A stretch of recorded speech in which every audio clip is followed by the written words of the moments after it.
Днес ще ви направя демонстрация за гледане на чай. Това изкуство ще се нарича тасалмантия и в България ние го познаваме по-често като в друга негова форма, като гледане на кафе. Но чая като друг вид стихия има своята уникална сила и вълшебство и също има какво да ни каже и дава много интересни послания. Те обикновено са по-меки от тези на кафето и са много интересни. Доста често има някаква закачка в тях. Така че това си е също отделна вселена. И сега ще ви разкажа малко за гледането на чай и ще ви покажа точно как става. Важно е какъв чай подбираме. Всъщност всякакъв чай, който е на листа, става. Черен, лонг, зелен.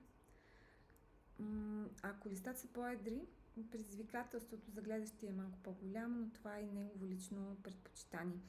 Аз обичам да работя с среден размер листа. Най-интересно се получава и много ме зарежда.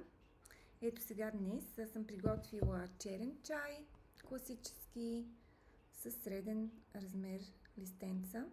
Така. Както виждате, трябва да има доста листа в чашата, за да се получат нещата. Добре е да се прави по подобен начин, по който се правят китайските чайове, не на много висока температура и сравнително бързо, след като е запарен да се пие, за да не се получава много силен чай. Естествено, това е до лични предпочитания. Добре е да сме подготвили чаша и чиния, за да се получи по-интересно и по-богато гледането. Чашата е, както виждате каква е формата, е добре да е разлата. Може да е малко по-голяма, може и по-малка. Аз обичам среден класически размер. Самия акт на пиенето на чай, както и всъщност с кафето се получава тасалмантията, е социален акт. Хората се събират, пият напитките с удоволствие, споделят помежду си и разговорът реално започва още преди самото гледане с сервирането на чая. Ето сега и аз във вашата компания лека по лека ще си изпия чайчето и ще ви покажа как се случват оттам нататък нещата.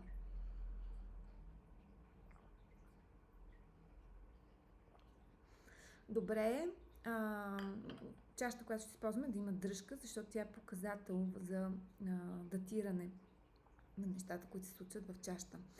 Както виждате, започват да се налепват листенца. Има вероятност да погълнем част от листата и трябва да сте подготвени за това нещо. Ето сега аз имам малко на ръба, така че премествам да отпия от друга страна на чашата. Не изпиваме чая до дъно. Трябва да остане малко течност накрая.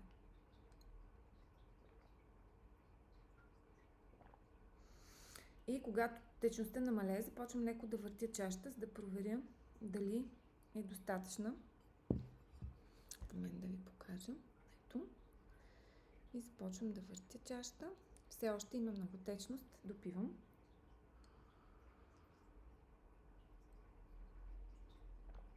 Остава малко.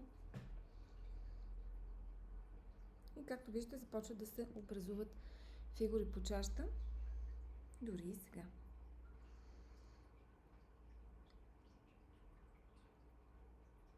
Намалявам още малко течността. Развъртам и се готвя да обърна в чинийката. Ето сега мога да се завъртя, като дори решавам дали да е по часовниковата стрелка или обратно.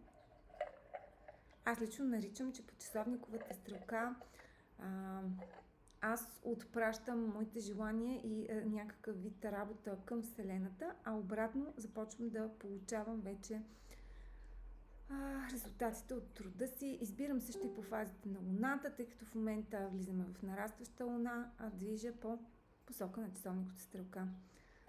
Мога да потупам чашката и чиниката. Изчаквам леко да се доотече течността. съм готова да обърна. Ето може да видите колко фигурки се получават. Нарекла съм тази чаша на всички вас, които попадате на това видео по една или друга причина. Като цяло е замислено да показва период средата на ноември, времето, в което се намираме в момента, но когато го намерите, най-вероятно ще има нещо от предсказанието за вас. Така.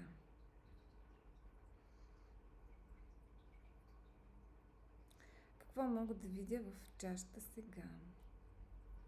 Настоящия момент е доста важен за вас и доста неща има да се случат в него.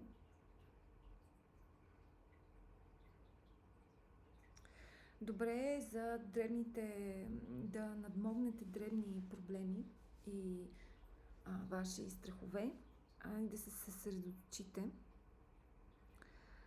в общи линии върху довършване на стари неща.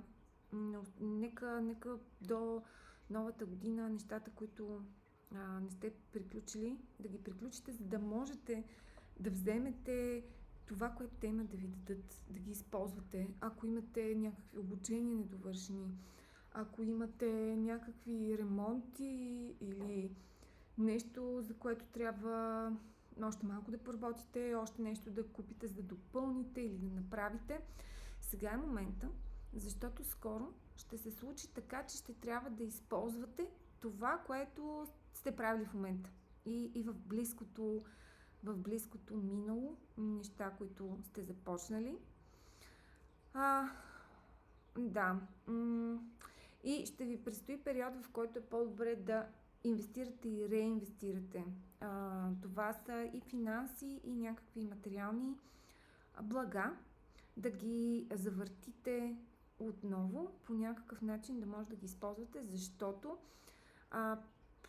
може би в периода между 3 и 6 месеца напред се очакват възможности и от тях постъпления. Те са по-обикновени, ще ви се сторят обикновени. Няма да са грандиозни, много напудрени, много рекламирани, много да се говори с тях. Ще изглеждат обикновени неща, но в тях ще успеете да откриете някакъв успех. Това също по някакъв начин го виждам и в отношенията. Когато отхвърлите някакви задължения, които ви се натрупват, ще имате повече време и ако ще емоционален капацитет да го вложите в вашето отношение. И с приятели, и с семейство, и с интимни партньори. Предстои хубав период. И там също съветът на чашата е да се научим да се радваме на малките неща. Ще има много малки, хубави неща, които да осветяват за едно нашето ежедневие. И е добре да им се радваме.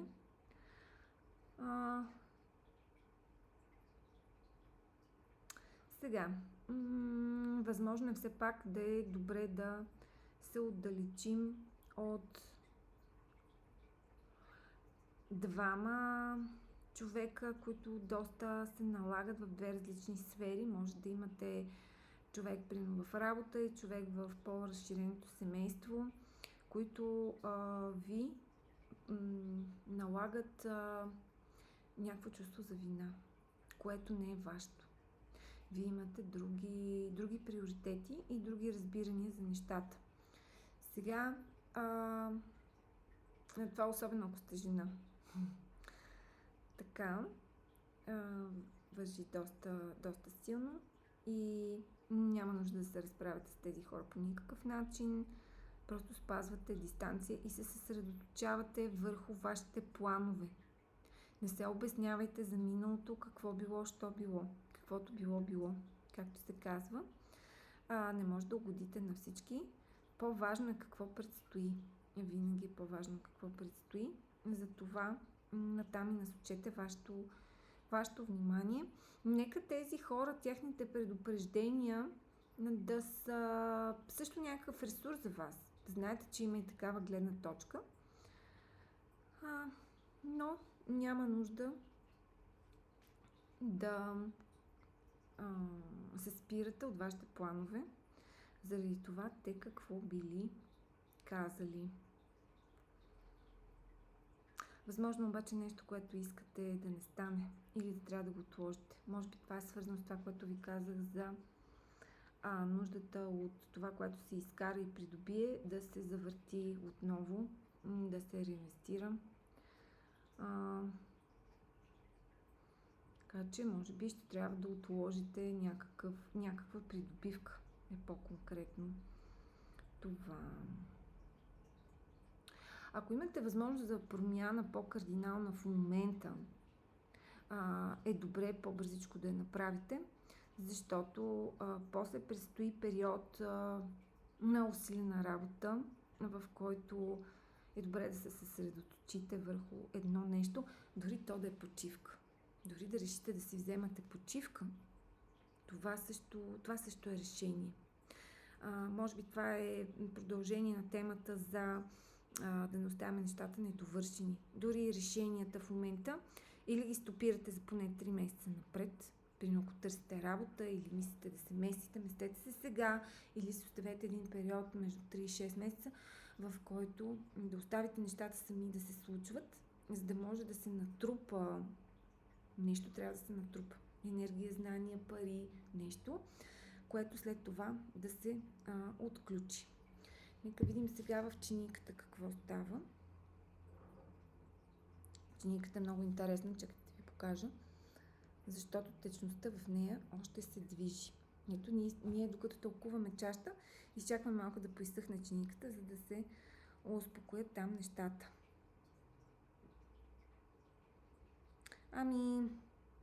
Тук за тези от вас, които гледат, предстои хубава среща или приятно, успешно обсъждане с партньор от другия пол на също и битови теми. Ще може да постигнете консенсус и единомислие по теми, които свързани с някакви битовизми, ежедневието, които по някакъв начин или избягвате, или са били по-предизвикателни за вас преди. Сега е много хубав момент с думи, с говорене, с малки теми, по-безопасни. Говорене, не като тези тежки разговори, аз трябва да говоря с теб, просто с блага дума. Както се казва, блага дума, железни врати отваря. Може да се автентични. Не е нужно тук да се манипулира по някакъв начин с тези думи или нещо, кой знае колко специално да се прави. Интересно е, че може да изслушате страховете на другия. Подканете го да ги изговори, защото по този начин много от тях все едно ще отпаднат. Вие ще знаете той какво мисли, защо така реагира, защо се държи така. Просто чуйте неговите страхове. Те не са кой знае колко, няма нещо да се натоварите, да ви стане твърдо негативно или някакви такива неща. Като цяло ви сте по-леко мислещия човек и ви имате по-добри идеи откъде да се изкарат примерно пари или някакви други нужди, които имате от помощ или от някакви ресурси. Вие ще знаете по-добре откъде да се придобият, но чувайки тези страхове на другия, още по-успешни ще ви бъдат начинанията. Затова, в личното говорене на живо. Това е говорене на живо, не са съобщения.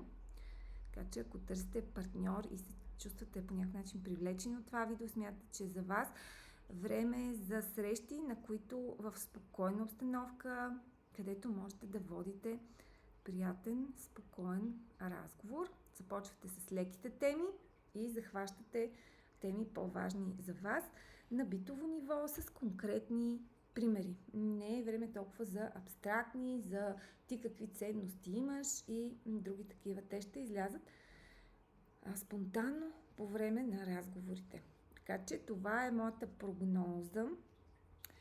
Аз съм Божана и се занимавам от 20 години с различни гадателски инструменти и можете да се срещнете с мен на 18-19 ноември в Ларгото на София в рамките на фестивала, той се казва Фестивал. И там ще направя демонстрации за вас с гледане на чай.